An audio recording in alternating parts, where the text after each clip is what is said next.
یہ student life کی بات ہے. کلاس 9th میں تھا میں، کلاس 9th میں. ایک ہماری عمر سے کوئی 4-5 سال بڑی عمر کا تھا تو نوجوان مگر مولوی سا تھا، اور بڑا جھگڑالو اور مناظرہ باز، اور ہر وقت فتنہ فساد مناظرے ڈیبیٹس کرتا رہتا تھا، ہر وقت ایک فساد ڈالتا رہتا تھا. تو اس نے وہ نور و بشر کا موضوع چھیڑا ہوا تھا ہر وقت کلاس میں. حضور علیہ السلام نور ہیں یا بشر ہیں، نور ہیں یا بشر ہیں. تو ایک مذہب میں ذہنوں میں ہر وقت فتنہ گری، اس کا موضوع ہی ہر وقت یہ تھا. تو کلاس انہوں نے اندر سے لاک کر لی، پورے اسٹوڈنٹ بیٹھ گئے، ہمارے کلاس ٹیچر جج بن گئے، ہم میز کے دائیں اور بائیں آ گئے. تو میں نے کہا کہ یہ اپنا موقف لکھ کر دے دیں کاغذ پر. میں بھی اپنا موقف اور اپنا عقیدہ لکھ کر دے دیتا ہوں، زبانی بات شروع نہیں کروں گا. تو اس نے لکھا تھا حضور علیہ السلام بشر ہے، نور نہیں، اور جو حضور علیہ السلام کو نور مانتا ہے وہ گمراہ ہے، بد عقیدہ ہے. میں نے لکھا تھا اپنا عقیدہ کہ حضور علیہ السلام کو دونوں شانیں حاصل ہیں، بشر بھی ہیں، نور بھی ہیں. حتیٰ کہ میں نے یہ بھی لکھا کہ جو حضور علیہ السلام کی بشریت کا انکار کرے وہ کافر ہے،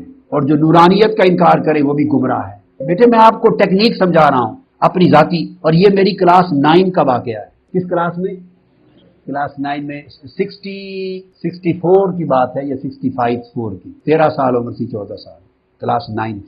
میں نے کہا کہ اس مولوی صاحب نے، مولانا صاحب نے لکھ کے دیا ہے کہ حضور علیہ السلام بشر ہیں اور نور ہرگز نہیں، جو نور مانے وہ گمراہ ہے. میں نے لکھ کے دیا ہے کہ حضور علیہ السلام بشر بھی ہیں اور نور بھی ہیں. تو گویا حضور علیہ السلام کے بشر ہونے کے عقیدے پر ہم دونوں کا اتفاق ہو گیا، لہذا اس پر کوئی بحث نہیں ہوگی. لہذا اس کو کوئی حدیث اور کوئی آیت اور دلیل حضور علیہ السلام کے بشر ہونے پر پیش کرنے کی ضرورت نہیں ہے. یہ صرف یہ ثابت کرے گا کہ نور نہیں ہے. اس نے لکھا ہے کہ نور نہیں ہے، جو نور مانے وہ گمراہ ہے. اب یہ قرآن سے اور حدیث سے صرف یہ دلائل لائے گا کہ نور نہیں ہے. یہ کوئی دلیل بشریت کی نہیں لا سکتا. بشریت تو میں مان رہا ہوں. وہ کھڑا ہوا، اس نے پہلی آیت پڑھی، کل انما انا بشر مثلکم. میں کھڑا ہو گیا، میں نے کہا یہ تو حضور کی بشریت کی آیت پڑھ رہا ہے، یہ تو بحث ہی نہیں. اس نے بٹھا دیا اور نور کی پڑھ. اس نے ایک اور آیت پڑھی بشر کی، اس کو 10-12 جو یاد تھی بشر کی وہ پڑھ دی. میں نے کہا یہ ساری آؤٹ آف کوسچن ہے. وہ اس کے ٹیچر نے ساری رد کر دی. میں نے کہا یہ نور پر لائے دلیل کہ نور نہیں ہے. پھر اس نے حدیثیں پڑھی، حدیثیں بھی بشر کی تھی. میں نے کہا بشر کا تو انکار ہی کوئی نہیں کرتا. This subject is not in question, اس کا تو انکار کوئی نہیں کرتا. لہذا یہ حدیث پیش کرے جس میں یہ درج ہو، صحابی کسی نے کہا ہو کہ حضور علیہ السلام نور نہیں ہے، اور قرآن کی آیت پیش کرے جس میں یہ بیان ہو کہ حضور نور نہیں ہے، یہ پیش کرے. تو ٹیچر نے کہا پیش کرو. اس نے کہا یہ کہاں سے ملے، یہ تو ہے ہی نہیں. میں نے کہا شکست کا اعلان کر دو، اگر ہے ہی نہیں تو ختم ہوگی بات. اب اس پر نہ کوئی اس کو آیت نہ حدیث، بار بار کھڑا ہو اس کو بٹھا دیا جائے. اور میں نے کہا اب یہ اعلان کرے کہ میرے پاس نور نہ ہونے پر کوئی حدیث اور کوئی آیت کا ثبوت نہیں ہے، دین آئی وڈ اسٹینڈ اپ. پھر اس سے اقرار کروایا، پھر میں کھڑا ہوا، پھر میں نے نور ہونے کے دلائل پیش کیے. سو وہ مناظرہ میں جیت گیا اور اس کی شکست کا اعلان ہو گیا. یہ میری لائف کا پہلا ڈیبیٹ تھی، کلاس 9 میں پڑھتا تھا. تو میں نے کوئی 15 منٹ نہیں لیے اس ڈیبیٹ پر، جسٹ فنش. اب آپ سمجھ گئے نا. اگلے دن ہمارے اماد بھائی نے ایک جو بندی مناظر کو فون کیا کہ المحنت کے جو 3 عقیدے ہیں، اس نے میرا نام بھی نہیں لیا، اس نے جنرل بات کی جو میں نے ہائی لائٹ کیا، اور میں نے کہا تھا قیامت تک ٹائم ہے، جواب نہیں دو گے. 50 منٹ 2 گھنٹے مجھے گالیاں نکالنے میں دیتے ہیں. وہ 3 عقیدوں کا جواب نہیں دیتے. ان کو پتا ہے کہ یہ 3 عقیدوں کا جواب کوئی نہیں ہے، ورنہ تو دیوبندی عوام ہی خود ان کو لیتر مارے گی کہ یہ کون سے عقیدے ہیں. انہوں نے فون کیا، کہتے نہیں آپ ثابت کریں کہ ہمارے عقیدے غلط ہیں. دیکھو، یعنی ہم کسی کو کہتے ہیں کہ نبی علیہ السلام نور ہیں، وہ کہتے ہیں آپ ثابت کریں نور نہیں ہے. یہ دنیا میں اصول نہیں ہوتا. اصول یہ ہوتا ہے کہ جس کا دعویٰ ہوتا ہے نا، دلیل اس نے دینی ہوتی ہے. اور جو چیز اپنی اصل میں ہوتی ہے نا، اس کو دلیل دینے کی ضرورت نہیں پڑتی. مثلا یہ چیز اصل میں ہے کہ پسینے میں سے بدبو آتی ہے. اب کوئی شخص یہ کلیم کرتا ہے نا نبی علیہ السلام کے پسینے سے خوشبو آتی تھی، یعنی یہ اگر میں کلیم کرتا ہوں کہ نبی علیہ السلام کے پسینے میں سے خوشبو آتی ہے، اور مجھے کوئی اعتراض کرے کہ پسینے میں سے بدبو آتی ہے، تو میں اسے یہ کہنا شروع کر دوں کہ تم یہ ثابت کرو کہ نبی علیہ السلام کے جو ہے پسینے سے بدبو آتی تھی. وہ کہے گا یار یہ مجھے کیوں ثابت کرنے کی ضرورت ہے، یہ نیچرل ہے. دعویٰ تم نے کی ہے، روٹین سے ہٹ کے دعویٰ کس کا ہے؟ میرا. تو میں اسے کہوں گا کہ ہاں بخاری مسلم میں ہے کہ نبی علیہ السلام کے پسینے سے خوشبو آتی تھی.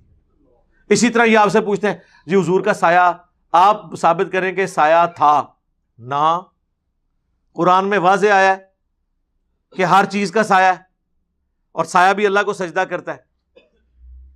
سایہ نہ ہونا یہ روٹین سے ہٹ کے بات ہے, ثابت تو نے کرنا ہے. سمجھ آئی آپ کو؟ المؤنث آپ لوگوں نے لکھ کے کہا کہ یہ ہمارے عقائد ہیں دیوبندیوں کے, ہمیں کہہ رہے ہیں آپ ثابت کریں کہ یہ قائد غلط ہے.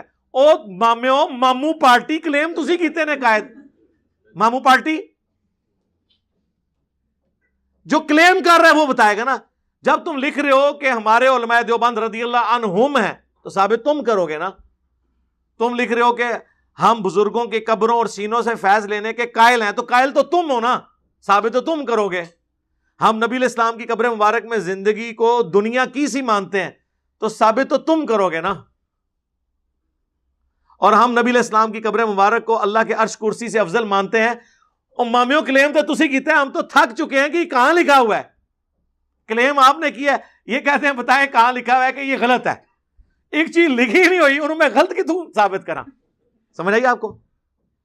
اور یہ وہ کہانی ہے جس کے اوپر ان کی ساری چیزیں چل رہی تھی, کیونکہ آپ نے کبھی اپنی عقل استعمال نہیں کی. ڈاکٹر طاہر القادری صاحب کا نا ایک مناظرہ پڑا ہوا ہے یوٹیوب کے اوپر, انہوں نے اپنی رداعت سنائی ہے بڑے فخری اپنے اسٹوڈنٹ کو کہ میں آپ کو طریقہ بتاتا ہوں کہانی پان دا. کہ میں 9ویں کلاس میں تھا تو ہماری کلاس کے اندر ایک تھا نجدی, اور وہ نور بشر کی بحثیں چھیڑ کر بیٹھ جاتا تھا. ایک دن ہمارے ٹیچر کو غصہ آیا, اس نے ساروں کو نکال کے کنڈی لگا لی اور کہا کہ آپس میں آپ لوگ اب مناظرہ کرو.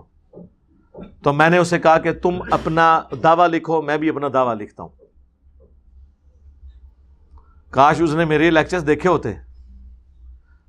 اس نے لکھا کہ نبی علیہ السلام بشر تھے, نور نہیں تھے. ویسے تو نور ہدایت تو ہم بھی مانتے ہیں. انا ارسلناک شاہدا ومبشرا ونذیرا وداعیا الی اللہ باذنہ وسراجا منیرا. نور ہے, نور ہدایت, جو دلائل النبوہ میں مسند احمد میں ہے کہ میری پیدائش کے وقت میری ماں نے خواب دیکھا کہ ان کے لیے ایک نور ظاہر ہوا جس سے شام کے محلات بھی روشن ہو گئے. یعنی آپ کی دین کی دعوت شام تک بھی, رومن امپائر تک بھی پہنچنی تھی. یہ والا نور اور ہے, وہ بخاری بھی نور ہے, مسلم بھی نور ہے, صحابہ کی تعلیمات بھی نور ہیں, اہل البیت کی تعلیمات بھی نور ہے, قرآن بھی نور ہے. لیکن یہاں سپیشی کی بات ہو رہی ہے جو صحیح مسلم میں آیا کہ اللہ تعالیٰ نے انسانوں کو مٹی سے, فرشتوں کو نور سے اور جنات کو آگ سے پیدا کیا. اور یہ پورشن تو قرآن میں بھی ہے, سورۃ الحجر میں, سورہ الرحمن میں, کہ اللہ تعالیٰ نے انسان کو مٹی سے اور جنوں کو آگ کی لپٹ سے پیدا کیا. یہاں بات ہو رہی ہے سپیشیز کے طور پہ. طاہر القادری صاحب نے کہا کہ جب اس نے دعویٰ لکھا نا, اس پہ قادری صاحب کہتے ہیں میں نے اسے پکڑ لیا. انہوں نے کہا کہ یہ جو تم نے پہلے لکھا ہے نا کہ نبی علیہ السلام بشر ہیں, تو یہ تو میں بھی مانتا ہوں کہ نبی علیہ السلام بشر ہیں. جو حضور کو بشر نہ مانے وہ کافر ہے, کیونکہ نبی علیہ السلام انسانی شکل میں ہی آئے ہیں. آپ کی شادی ہوئی, آپ کے بچے ہوئے, تو لہٰذا پہلا حصہ تو ہو گیا فارغ, کیونکہ تم نے بھی مان لیا. میں جو تم نے دوسرا لکھا ہے نا کہ نور نہیں ہے, اے ثابت کر. یعنی ثابت قادری صاحب نے کرنا تھا, انہوں نے کہا تو ثابت کر. تو وہ قرآن سے آیتیں پڑھنا شروع ہو گیا, قل انما انا بشر مثلکم. تو قادری صاحب کہتے ہیں میں نے اسے کہا کہ یہ تو میری دلیل ہے, کیا نبی انسان ہونے میں تو بشر ہو, تو میں نے تو پہلے ہی کہہ دیا میں حضور کو بشر مانتا ہوں. تم قرآن سے آیت پڑھو کہ نبی علیہ السلام نور نہیں ہے, تو قیامت تک ٹائم ہی پڑھتا رہے.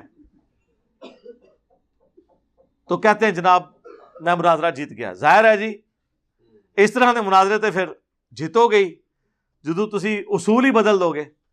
بھی دعویٰ تو آپ کہنا, آپ لے کے آئے نا, جو روٹین سے ہٹ کے بات کر رہے ہیں نا, دعویٰ جس کا ہے وہ دلیل پیش کرے نا. یا تو آپ بتائیں نا ڈوئل نیچر بھی ہوتی ہے, یہ ہو سکتا ہے جیسے فرشتہ انسانی شکل میں آ کے حدیث جبرائیل میں موجود ہے, اس میں آپ کہہ سکتے ہیں. لیکن ادھر بھی کوئی یہ نہیں کہتا کہ حضرت جبرائیل جو ہے انسان بن کے ہے, کہا جاتا ہے انسانی شکل میں آئے, اور وہ بھی ایکسٹرا آرڈنری ان کی لک تھی, اجلے کپڑے, نہ ان پہ آثار تھے کسی سفر کے, اور جا کے حضور کے گھٹنوں سے گھٹنے ملا کے بیٹھ گئے. تو یہ ایک الگ چیز ہے, انسان بن کر نہیں آئے تھے.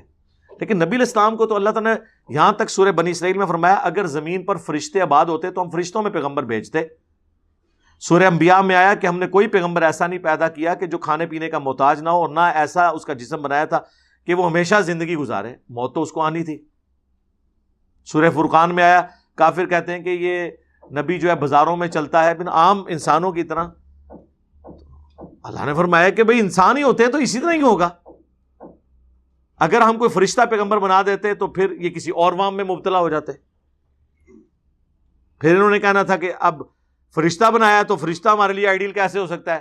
فرشتے کو کیا پتا کہ انسان کو کس تکلیف سے گزرنا پڑتا ہے؟ یہ بھی تو پھر بہانہ بن جانا تھا نا. دل بے ایمان تھے اجتا ٹھیر.